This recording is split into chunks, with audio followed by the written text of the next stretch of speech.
আপনি যদি যে কোনোভাবে ক্রোয়েশিয়াতে আসতে পারেন, আপনি কি জানেন আপনার জন্য কতগুলো অপরচুনিটিস অপেক্ষা করতেছে? যদি ইলিগেল ভাবেই যদি আসেন, বাই রোডে যদি ক্রোয়েশিয়াতে আসতে পারেন, আপনার জন্য অনেক ফেসিলিটিস আছে। কারণ আপনার ক্রোয়েশিয়াতে মাত্র 2 মাসে আপনি পিআর পেতে পারেন। এবং আপনি যদি কোনোভাবেই যারা ইলিগেলভাবে আসবেন, ইলিগেলভাবে যারা বাই রোডে আসবেন, এবং তারা যদি কোনোভাবেই যদি একটা জব ম্যানেজ করতে পারেন, হোক কনস্ট্রাকশন বা হাউসকিপিং বা রেস্টুরেন্ট, ফুড ডেলিভারি, যে কোনো প্রকার কন্ট্রাক্টের মাধ্যমে যদি কোনো প্রকার আপনি জব ম্যানেজ করতে পারেন ক্রোয়েশিয়াতে, আপনি অবৈধভাবে যদি আসে থাকেন, অবশ্যই আপনি এই কন্ট্রাক্ট দিয়ে আপনি লিগেল হতে পারবেন।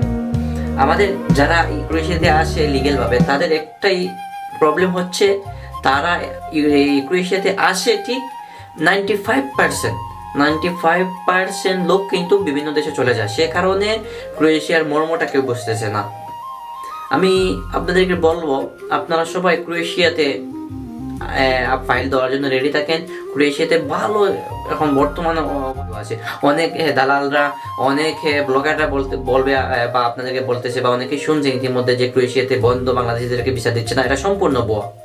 আমি আপনাদের থেকে বলবো, যারা আমার পেজের আছেন ফলোয়াররা এবং যারা আমাকে ভালোবাসেন, যারা আমাকে ফলো করেন, তাদেরকে উদ্দেশ্যে আমি বলবো, আপনার ক্রোয়েশিয়ার জন্য নিজেই অ্যাপ্লাই করেন। এবং ক্রোয়েশিয়ার ভিসার রেশিওটাও ভালো।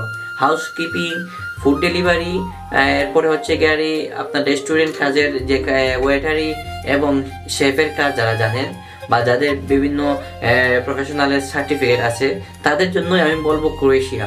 কারণ ক্রোয়েশিয়া একদম কম টাকার মধ্যেই আপনারা আসতে পারতেছেন। কয়েক লক্ষ টাকা নিজে যদি অ্যাপ্লাই করতে পারেন কোনো কোম্পানির জব ম্যানেজ করে, তাহলে তো আর কোনো প্রকার টাকাই লাগবে না। আমি আপনাদেরকে বলবো, দ্রুত যারা রেডি আছেন ক্রোয়েশিয়ার জন্য বা সেনজেনে ঢোকার জন্য, তাদের জন্য বেস্ট অপশন হচ্ছে গিয়ে আপনার ক্রোয়েশিয়া। হ্যাঁ, কারণ ক্রোয়েশিয়াতে অনেক ফ্যাসিলিটি আছে, আমরা আসলে জানি না। সেই হিসাবে দেখা গেছে যে আমরা ইতালি, ফ্রান্স, স্পেন, পর্তুগাল এগুলা নিয়ে ভাবি। কারণ ক্রোয়েশিয়া একটা ছোট্ট একটা দেশ এবং ক্রোয়েশিয়া ভিসা রেশিওটাও ভালো। এরপরে ক্রোয়েশিয়া সম্পর্কে তেমন মানুষের ধারণা নেই, সেই হিসাবে ক্রোয়েশিয়াতে যেতে চাচ্ছে না। এবং দেখা গেছে যে ক্রোয়েশিয়াতে যদি আপনারা কোনোভাবে ঢুকতে পারেন, এই যে আমি একটু আগেই বলছি যে কত সুন্দরভাবে আপনারা পিআর পেতে পারতেছেন। এই পিআর দিয়ে আপনি বিশ্বে যে কোনো জায়গাতে যেতে পারতেছেন, আপনি বাংলাদেশেও যেতে পারতেছেন, এই পিআর দিয়ে ইতালিতেও আসতে পারতেছেন। তো আপনাদের জন্য একটা ফেসিলিটি অনেক বাইরেও আসেন। একটা জব অফার যদি নিয়ে যদি আপনারা কাজ করেন, দেখা যাচ্ছে আপনারা লিগেল হয়ে যেতে পারতেছেন। সো নিজেই অ্যাপ্লাই করেন কোনো এজেন্সি ছাড়া, যদি যাদের